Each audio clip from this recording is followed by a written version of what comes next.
Desde que el tiempo es tiempo, o en todo caso desde que el hombre tiene noción del tiempo, los grandes eventos de la historia, los mitos, las leyendas, los sucesos de la vida cotidiana fueron narrados a otros hombres por relatores,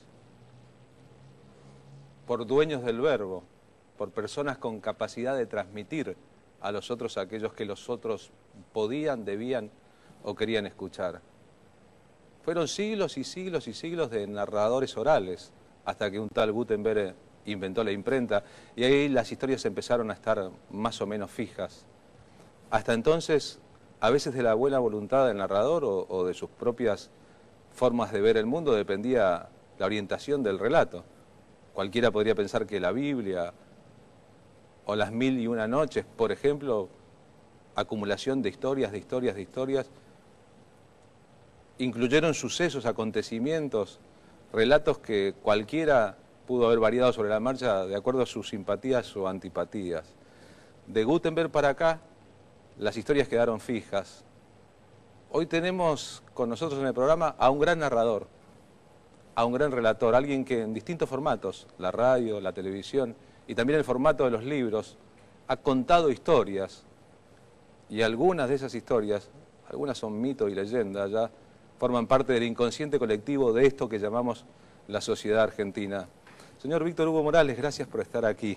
Gracias a vos por la invitación. No hace falta decir nunca más su apellido. Víctor Hugo es Víctor Hugo, pese a la competencia de un tal Víctor Hugo de la Francia. Podríamos agregarle Rapsoda, de acuerdo a lo que decías. El Rapsoda, el que narraba inspirado, ¿no? Las fuentes de Víctor Hugo Narradón son su Pago Chico, la niñez, la adolescencia, la radio. ¿De dónde salió? Lo vivido, lo aprendido, lo ignorado, lo curioseado. De todas las fuentes se bebe, de las personas interesantes y valiosas, de los libros. De todos lados uno va sacando cosas para cargar la mochila. El preconsciente, digamos, que después es lo que empuja el criterio, lo que vamos a decir frente a cada hecho que se nos presenta en la vida. Sin embargo, dice tu biografía que empezaste a ser un hombre de radio cuando en realidad eras un niño grande o un joven muy joven. Sí, pero no un periodista, un locutor, que se fue haciendo periodista en el ejercicio de las tareas en una radio donde estaba poco marcado qué era lo que cada uno tenía que hacer. Una radio pobre en que se podían hacer muchas cosas. No, una radio rica, una radio importante, Radio Colonia. Tenía 16 años, tenía que ayudar a mis padres a pagar los estudios, entré porque me decían que tenía buena voz. Entré un día a las 4 de la tarde y a las 6 empecé a ser aprendiz locutor con un sueldito y empecé a ayudar a mis padres y empecé a ser locutor y nunca más dejé de hacer algo así. Ahí tenemos tu pueblo natal, Cardona, un pueblo que queda a 191 kilómetros de Montevideo. Sí, equidistante con Buenos Aires, un detalle importante de mi vida. Si medimos la distancia Cardona-Montevideo y Cardona-Buenos Aires, creo que es prácticamente la misma. Para todos los que viven en Buenos Aires, vos sos rioplatense, como Lucía Topolansky, la esposa de Pepe Mujica, acaba de decir que Bergoglio es rioplatense, porque si nació en Buenos Aires se considera en ambos lados ciudadano de una misma unidad, si se quiere, cultural. Artigas empezaba sus memorias diciendo: yo, José Gervasio Artigas, argentino de la banda oriental. Así eran las cosas entonces, y tal vez nos hubiese ido mejor mutuamente si todos nos consideráramos uruguayos de este lado del río o argentinos de aquel lado del río. Tendría que haber sido así, lo determinaron otras potencias, que no fuese de esa manera. Digamos que todo ha sido fruto del deseo portugués y británico de que lo que llamamos Argentina no fuera totalmente dueña del Río de la Plata. Por eso había que tener del otro lado del Río de la Plata un país que fuese un elemento que rompiese la continuidad para que no quedase todo el río en manos de la Argentina, así que iniciara después, fue Argentina, Uruguay, ni sus personalidades. La real independencia uruguaya se dictaminó en Río de Janeiro, en tiempos de Dorrego. Creo que fueron Guido y Balcarce los emisarios que fueron a corregir lo que antes había sido un poco una traición, porque se le daba por parte, la palabra traición quedó un poco fuerte por lo que voy a decir a continuación, pero Rivadavia, si mal no recuerdo, había pensado o había aceptado que la banda oriental quedase para el Brasil. Sí, claro. Y Dorrego, por suerte, pensó de otra manera y esos emisarios fueron decisivos para que naciese, se reconoció el Uruguay, creo que fue en 1828, pensá que Uruguay había declarado su independencia en 1825, o sea que 3 años más tarde recién quedó consolidado el país. Se firmó afuera la independencia Sí. de adentro, ¿no? Una especie de posible síntesis de una parte de la historia del paisito, como lo decimos todos cariñosamente. Pero estamos a los 14 años, a los 16 años, vas a una radio, a Colonia, haces la prueba, alguien dice el pibe tiene buena voz, evidentemente, y quedas ahí. ¿La voz del pibe de 16 era muy diferente a la voz del hombre de hoy? No, tenía más cuerpo. Yo soy operado de amígdalas cuando tenía 20, 22 años. Tenía una voz más profunda, si se quiere, sorprendente para aquella edad. Pero en los tiempos en los cuales te operaban de las amígdalas metiéndote las manos en la boca. Y lo único conveniente era tomar un helado después a granel, Helado, ¿no? mucho helado después. Ahora, asimismo se me presenta como un prodigio de la naturaleza que un chico de 16 años tuviese esta voz que nosotros conocemos inmediatamente y reconocemos como la voz de la radio en el Río de la Plata, ¿no? Si Sinatra es la voz de la canción estadounidense, acá no hay duda de que vos sos la voz de la radio de esta unidad cultural. ¿El milagro de tu voz es hereditario? ¿Se formó de tanto querer formarla? ¿Cómo fue? Creo que hay una cuestión natural, porque cuando yo tenía 11 años, un profesor nos hizo leer en clase, cada uno leía un poquito, y cuando me tocó a mí, después de hacerlo, dijo, che, vos vas a ser locutor, o algo por el estilo, porque ya se ve que tenía una voz y una manera de pronunciar las palabras, de vocalizar distinta a la de los muchachos. Vos no impostás al hablar ahora. Ahora creo que hay una impostación natural, que yo he ayudado con la respiración. Yo hago algunos ejercicios de respiración porque ya tengo años y quiero mantener una buena emisión para relatar fútbol, etcétera, y lo he conseguido. A mí me impresiona ese milagro de una voz que naturalmente empezaba a ser así de chico nomás o de adolescente. Pero además están los contenidos. A esa altura, ¿habías leído todo lo que uno supone que habías leído? ¿Habías escuchado mucha gente relatar? En el Liceo de Uruguay se lee mucho. Había leído bastante. Más alguna literatura, pero modesta. Yo leía Corintellado, por ejemplo. Lo alternaba con Víctor Hugo, con Los Miserables. Leía, ya aparecía en primeras obras de Benedetti, si mal no recuerdo. Leíamos, bueno, se leía José Enrique Rodó, por supuesto, la Ilíada, la Odisea, todo eso era un material que frecuentábamos en el liceo.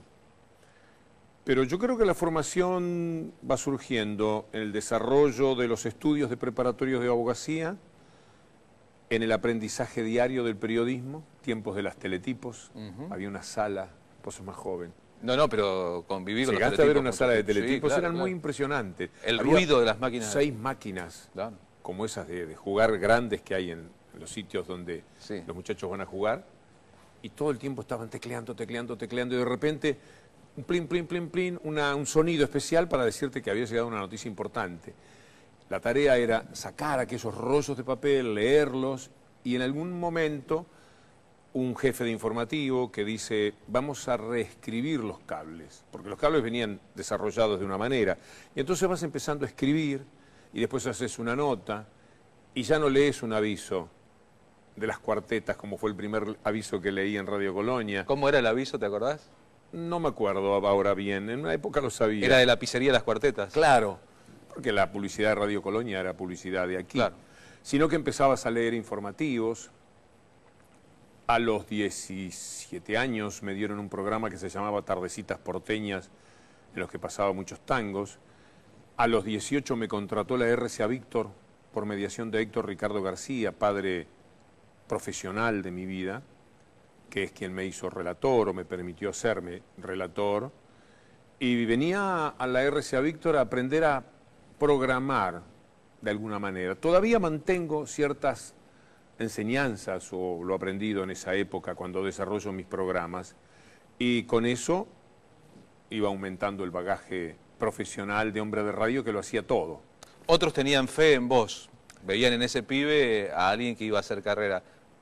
¿Vos tenías fe en vos mismo en esa época? ¿Vos estabas...? A mí no me importaba nada, yo siempre fui un bohemio hasta determinada edad. Vivía de eso, estudiaba, lo pasaba bien, me gustaba mucho el deporte y viví jugando, soy un amante de lo lúdico, capaz de cualquier cosa por un partido de fútbol, de básquetbol, más grande de tenis. Yo he pasado bien, he querido siempre transcurrir amablemente la vida. Me pareces un hombre tan serio y tan abocado. Soy un enamorado del ocio, hasta tus circunstancias, del tiempo libre, de la charla perdiendo el tiempo, de los amigos, de pasarme en el club sin ningún tipo de exigencias. A mí no me importaba nada, me impresiona, porque parecés ser un tipo al que le importa todo. Y esta idea, bueno, eso era el trabajo y la vida estaba... Que depende de qué estamos hablando. Los valores sí me importan. Pero no me importaba nada el futuro, qué iba a ser de mí, no tenía miedos. Era una época con mucho menos urgencia, los años 60. Nuestra psicología estaba hecha de... Siempre pensábamos que íbamos a tener trabajo, sabíamos que de algo íbamos a vivir, nadie creía que podían haber cientos de miles de jóvenes sin trabajo, sin estudiar y sin nada. No era algo que sucediese, y mucho menos en el Uruguay. No teníamos acechanzas de ningún tipo, personal o familiarmente. Mi padre trabajaba como empleado público, jamás se me ocurrió que fuese a perder el trabajo. Hablaba con la dignidad de quien sabe que no lo van a echar por cualquier cosa, de quien no está apichonado, temeroso de lo que va a decir, de lo que piensa, porque eso puede caerle mal a su patrón o a su jefe y empieza a correr riesgo de perder el trabajo. Somos de una época mucho más segura, mucho más tranquila. El tiempo transcurría con otra amabilidad. Por eso digo, no me importaba nada, yo vivía bohemiamente, me importaba saber qué baile tenía el sábado próximo, qué partido de básquetbol jugaba esta noche, el fútbol, la lectura. Era un lector bastante insistente. Me gustaban esos tiempos míos de sentarme en un banco en una plaza y leer, o en el patio en Cardona, en el patio de la casa de mis abuelos, que era un patio pequeño con un limonero, pero que daba el sol de una manera espectacular a la mañana, y me sentaba ahí a leer. Así que viví de esa manera casi hasta los 20 y pico de años. ¿La cultura de izquierda? Yo creo que empieza allá con el nacimiento del Frente Amplio, finales de los 60. Mi formación era con un abuelo muy político, muy blanco, los blancos son la derecha, un abuelo protestón muy informado con el que escuchaba programas políticos cuando tenía yo 12 o 13 años. Había un gran programa que se llamaba Tomándole el pulso a la República, hablaban con los políticos, etc. Fui un gran lector de diarios. El Debate, que era el diario del Partido Nacional, El País, que también era el Partido Nacional y sigue siéndolo, el diario El Día, que era el Partido Colorado. Sabía qué peluquero compraba qué diario. Era amigo de todos, me cortaba el pelo con algún peluquero distinto, aunque había uno especial, porque ese tenía el gráfico, que determinaban que yo me pasaba horas esperando mi turno. Lo que más me gustaba era entrar a la peluquería claro, y que hubiese 7 u 8. Yo no me podía comprar los diarios normalmente, y con mi abuelo el Debate los fines de semana.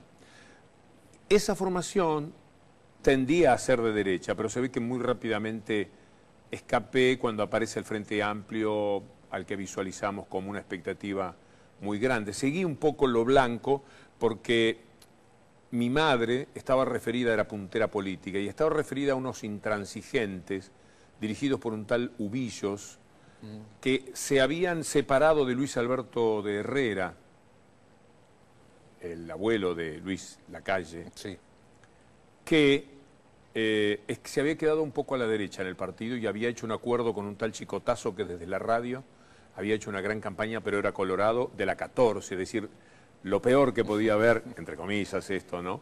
Lo más colorado posible. Lo más colorado, lo más derechoso rancio, dentro de los colorados, porque había un sector un poco más liberal, estaba